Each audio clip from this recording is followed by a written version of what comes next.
चलिए आज एक आम रियल एस्टेट डील के अंदर झांक कर देखते हैं और समझते हैं कि इस पूरे प्रोसेस में कदम ब कदम होता क्या है।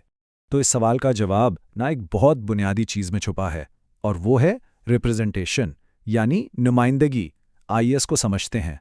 तो सबसे पहला कदम ये समझना है कि जब आप किसी रियल एस्टेट ब्रोकरेज के साथ काम करते हैं तो आपके दो मुमकिन किरदार हो सकते हैं। देखें, फर्क बिल्कुल साफ है। अगर आप क्लाइंट हैं तो आपको पूरी नुमाइंदगी मिलेगी, एजेंट आपकी तरफ से काम करेगा।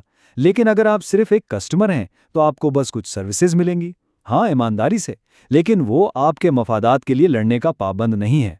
और यही वो बाकायदा मुआहदा है जो इस पूरे रिश्ते को कानूनी शक्ल देता है। इस एग्रीमेंट की वजह से ब्रोकरेज कानूनी तौर पर पाबंद हो जाता है कि वो हमेशा हमेशा क्लाइंट के बेहतरीन मफाद में ही काम करेगा। अच्छा, अब इस मुआहदे में एक और बहुत दिलचस्प चीज है। वो हैं कुछ कानूनी वादे जो एक एजेंट अपने क्लाइंट से करता है। उन्हें कहते हैं फिजुशियरी ड्यूटीज, यानी अमानती फराइज। यही ड्यूटीज असल में इस एतमाद की बुनियाद है। इनकी वजह से एजेंट कानूनी तौर पर आपका चैंपियन बनने पर मजबूर है। उसे आपके लिए काम करना ही करना है। लेकिन सोचिए, अगर एक ही एजेंट खरीदार और बेचने वाले दोनों को रिप्रेजेंट कर रहा हो, इस सूरत हाल को मल्टीपल रिप्रेजेंटेशन कहते हैं। फिर एजेंट की वफादारी किसके साथ होगी, सवाल तो बनता है।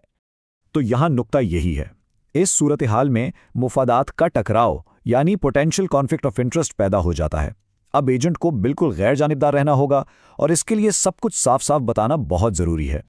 इस मसले से निपटने के लिए कानून कहता है कि इन्फॉर्म्ड रिटन कंसेंट जरूरी है, यानी सबको इस सूरत हाल के बारे में पहले से बताया जाए और दोनों पार्टियां लिखकर अपनी रजामंदी दें। इसके बगैर डील आगे नहीं बढ़ सकती। चलिए, टीम और रोल्स तो सेट हो गए। अब देखते हैं कि इस डील में असल में खरीदा क्या जा रहा है, यानी मलकियत क्या है और इसके हुकूक क्या है। आमतौर पर जब कोई घर खरीदता है तो उसे जो मलकियत मिलती है उसे फी सिंपल एस्टेट कहते हैं। ये आप समझ लें, मलकियत की सबसे मजबूत और मुकम्मल किस्म है। और अगर प्रॉपर्टी को एक से ज्यादा लोग मिलकर खरीद रहे हैं तो उनके पास दो ऑप्शंस होते हैं। जॉइंट टेनेंसी, जिसमें एक मालिक के बाद उसका हिस्सा दूसरे को मिल जाता है, और दूसरा है टेनेंसी इन कॉमन, जिसमें हिस्सा उसके वारिसों को जाता है। ये बहुत अहम फर्क है। तो चलिए अब एक्शन वाले फेस की तरफ चलते हैं, देखते हैं कि डील को कागज पर कैसे लाया जाता है। नुमाइंदगी के मुआहदे के अंदर एक बहुत अहम और अक्सर गलत समझी जाने वाली शिक होती है, जिसे होल्ड ओवर क्लॉज कहते हैं। इसको आसान लफ्जों में समझें तो इस शिक का मकसद ब्रोकरेज को तहफ़्फ़ुज़ फराहम करना है, ताकि कोई क्लाइंट मुआहदा ख़त्म होने का इंतज़ार करके एजेंट की मेहनत ज़ाया ना कर दे और कमीशन बचा ले। ये इस चीज़ को रोकती है। और आखिर में ये बात भी याद रखने वाली है कि हर पेशकश और हर गुफ्तशुनीद मार्केट के हालात से जुड़ी होती है।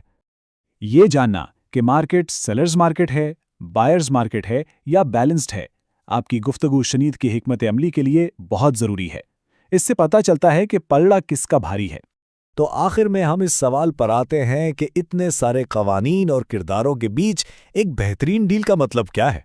सिर्फ अच्छी कीमत हासिल करना या अपने आप को कानूनी तौर पर महफूज करना?